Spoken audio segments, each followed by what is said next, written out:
अस्सलामु अलैकुम वरहमतुल्लाहि वबरकातुह। उद्रुस अकेडमी के यूट्यूब चैनल में आप सभी का एक बार फिर से इस्तकबाल है। बेसिक इंग्लिश ग्रामर सीरीज़ की हमारी ये 4th वीडियो है जिसमें हम टेंसेस के बारे में ही बात करेंगे।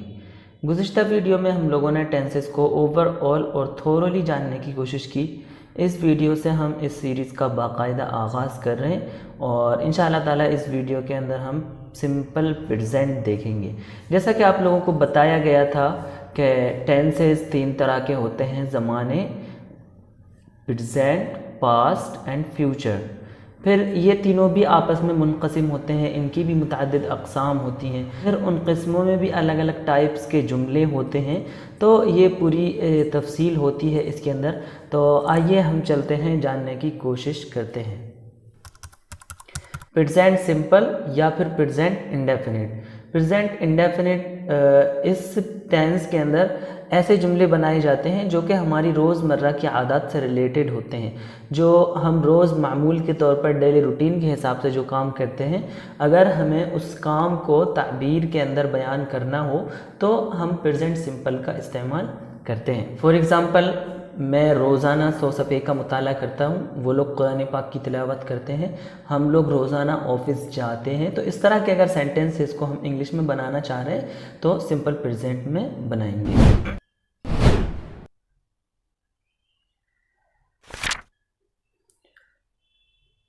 और जब बात आप लोग इतनी समझ गए हैं कि सिंपल प्रेजेंट का इस्तेमाल हम कहाँ करते हैं और इसके इस्तेमाल के मौक़े क्या होते हैं, तो इसके अंदर फिर और थोड़ी सी तफसील बढ़ती है। वो ये कि कभी कभी जो हम जुमले बोलते हैं उर्दू के अंदर, ख़बरिया जो जुमले बोलते हैं, तो कभी कभी तो वो जुमले ऐसे होते हैं जिसमें हम किसी काम के होने के बारे में बता रहे होते हैं, जिसको उर्दू में हम मुस्बत जुमले बोलते हैं। और कभी हम जुमले ऐसे बोलते हैं जिसके अंदर हम किसी काम के ना होने के बारे में बात कर रहे होते हैं, और कभी किसी काम के होने के बारे में सवाल कर रहे होते हैं, कभी किसी काम के ना होने के बारे में सवाल कर रहे होते हैं। तो जुमले मुतादिद तरह के हम उर्दू में बोलते हैं। इसी तरीके से इंग्लिश में भी होता है। इंग्लिश में ऐसे जुमले जिनके होने के बारे में, ऐसे काम जिनके होने के बारे में हम खबर देते हैं, उसको हम बोलते हैं पॉजिटिव यानी मुस्बत। तो प्रेजेंट सिंपल पॉजिटिव यानी प्रेजेंट सिंपल मुस्बत। हाल मुतलक के ऐसे जुमले जिनके अंदर किसी काम के होने के बारे में खबर दी जाती है, इनको हम बोलते हैं प्रेजेंट सिंपल पॉजिटिव। आइए जानते हैं इसका फॉर्मूला क्या है। जैसा कि आप लोग जानते आ रहे हैं गुज़िश्ता वीडियोस से कि इंग्लिश में जुमला बनाते हुए हम सबसे पहले सब्जेक्ट का इस्तेमाल करते हैं। या तो ये फ़ाइल हो सकता है या फिर मुब्तदा, दोनों में से कोई एक, ये कुछ भी हो सकता है। और उसके बाद दूसरे नंबर पे हम यहाँ पर इस्तेमाल करेंगे वर्ब का। और यहाँ थोड़ी सी तफसील ये है कि कभी कभी हम सिंपली वर्ब का इस्तेमाल करेंगे और कभी कभी उसके साथ हम एस या फिर ई एस का इजाफा भी करते हैं। तो ये तफसील है वाहिद गायब और इसी तरीके से जमा। प्लूरल और सिंगुलर अगर है तो सिंगुलर के साथ हम एस या फिर ई एस का इस्तेमाल करेंगे वर्ब के साथ मिलाकर। और अगर जमा है हमारा सब्जेक्ट प्लूरल, तो फिर इस सूरत में सिंपली वर्ब का हम इस्तेमाल कर लेंगे और हमारा सेंटेंस कंप्लीट हो जाएगा। या उसके बाद थर्ड नंबर पर बारी आती है ऑब्जेक्ट की यानी मफूल की। सब्जेक्ट और वर्ब के बाद हम इंग्लिश में मफूल का इस्तेमाल करते हैं, यानी जिस चीज़ पर काम अंजाम दिया जा रहा है उसको हम यहाँ पर इस्तेमाल करेंगे, उसको रखेंगे। सब्जेक्ट 35 रखते हैं। I, we, you, they, Rashid and Khalid, he, she, Ali. ये कुछ सब्जेक्ट आपकी स्क्रीन पर रख दिए गए हैं। इन्हीं की मुनासबत और मुताबिकत का लिहाज रखते हुए अब हम यहाँ पर वर्ब का इस्तेमाल कर रहे हैं। I read. तो आई अगरचे वाहिद मुतकल्लिम है, लेकिन इसको जमा के दर्जे में रखा जाता है और उसी तरह से इसको ट्रीट किया जाता है। लिहाजा आप देख रहे होंगे कि यहाँ पर रीड के बाद एस का इजाफा नहीं किया गया, यहाँ हमने सिंपली वर्ब रख दिया और इसके अलावा किसी चीज़ का इजाफा नहीं हुआ।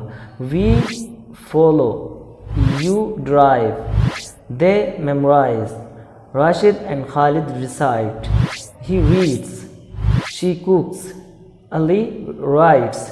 तो देखिए यहाँ पर जो लास्ट में 3 वर्ब इस्तेमाल हुए हैं उनको एस के साथ इस्तेमाल किया गया है। वजह यही है कि ही, शी, अली ये सिंगुलर है और आपका भी ऊपर बताया गया है कि सिंगुलर के साथ हम वर्ब के लास्ट में एस का भी इस्तेमाल करते हैं ताकि जमा और वाहिद के दरमियान फ़र्क हो सके। चलिए चलते हैं ऑब्जेक्ट की तरफ। आई रीड अ बुक, मैं एक किताब पढ़ता हूँ, यानी ये पढ़ने का काम मैं तकरीबन रोज़ाना करता हूँ। वी फॉलो द प्रॉफिट, हम पैगंबर की पैरवी करते हैं, यानी हम मुस्तकिलन मुसलसल तवातुर के साथ करते हैं। यू ड्राइव अ कार, आप एक कार चलाते हैं। दे मेमोराइज द लेसन, वो सबक याद करते हैं।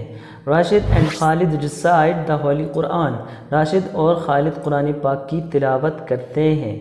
ही रीड्स द बुक, वो किताब पढ़ता है। शी कुक्स द फूड, वो खाना बनाती है। अली राइड्स अ बाइक, अली बाइक चलाता है।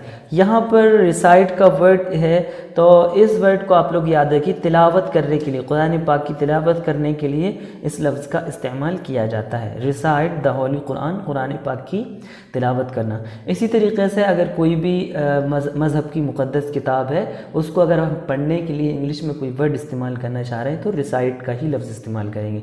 फिर वो चाहे इंजील हो, तौरात हो, ज़बूर हो या फिर यजुर्वेद, ऋग्वेद, जस्ट एनीथिंग। या तो अभी आप लोगों ने प्रेजेंट सिंपल पॉजिटिव देखा। अब चलिए चलते हैं हम प्रेजेंट सिंपल नेगेटिव की तरफ। ऐसे जुमले जिनके अंदर हम किसी काम के ना होने के बारे में बता रहे होते हैं तो और फिर वो हाल मुतलक के अंदर वाक़ हो रहे हैं, तो फिर ऐसी सूरत में हम उन जुमलों को बोलेंगे प्रेजेंट सिंपल नेगेटिव, यानी हाल मुतलक मनफी। आइए जानते हैं प्रेजेंट सिंपल नेगेटिव के बारे में। तो जैसा हम गुज़िश्ता में कर रहे थे, सब्जेक्ट का सबसे पहला इस्तेमाल, यहाँ भी सब्जेक्ट आएगा। दूसरे नंबर पर डू नॉट या फिर डज नॉट प्लस वर्ब का हम इस्तेमाल करेंगे। यहाँ भी वही गुज़िश्ता की तरह तफसील होगी।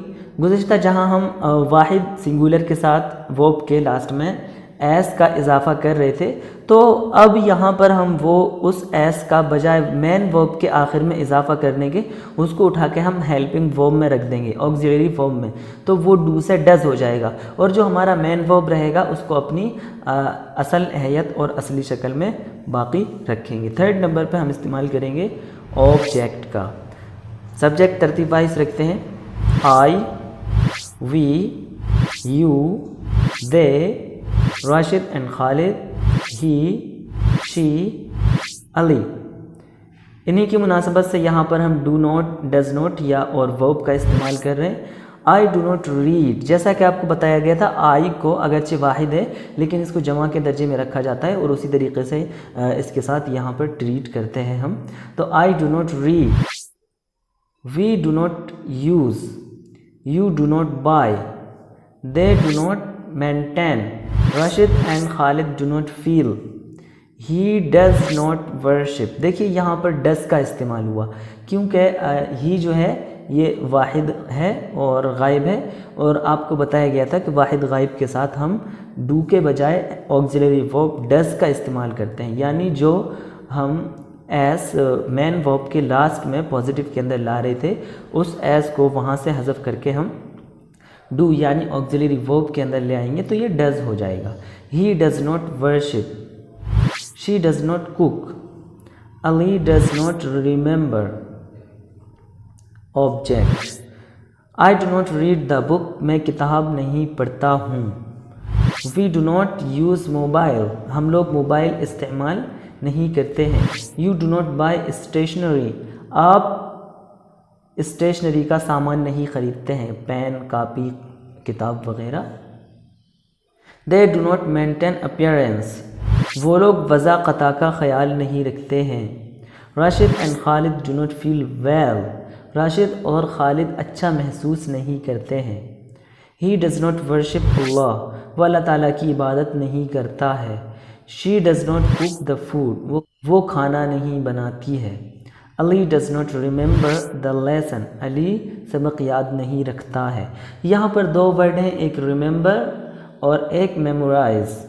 तो इन दोनों के दरमियान फ़र्क यह है कि मेमोराइज़ का लफ्ज़ हम इस्तेमाल किसी भी चीज़ को इब्तिदा से याद करने के लिए इस्तेमाल करते हैं, जिसको हम बोल सकते हैं हफीज़ा। हफीज़ा के माना में ये लफ्ज़ होता है। और रिमेंबर कोई भी याद की हुई चीज़ को याद रखना। अगर हम अरबिक के लिहाज से हम फ़र्क जानना चाहें तो जो फ़र्क हफीज़ा और ज़करा के माना में है वही सेम यहाँ भी अप्लाई होगा। मेमोराइज़ हफीज़ा के माना में है और रिमेंबर ज़करा के माना में है। Let's move on. यहाँ पर आपको प्रैक्टिस के लिए कुछ जुमले दिए जा रहे हैं, उन जुमलों को आप प्रैक्टिस कीजिए और ज़्यादा से ज़्यादा अपने तौर पर सेंटेंसेस बनाने की कोशिश कीजिए। जितनी ज़्यादा आपकी प्रैक्टिस होगी उतना ज़्यादा इंशाअल्लाह ताला ये सब यूज़फुल रहेगा। मश्क कीजिए, अपने तौर से ज़्यादा जुमले बनाइए।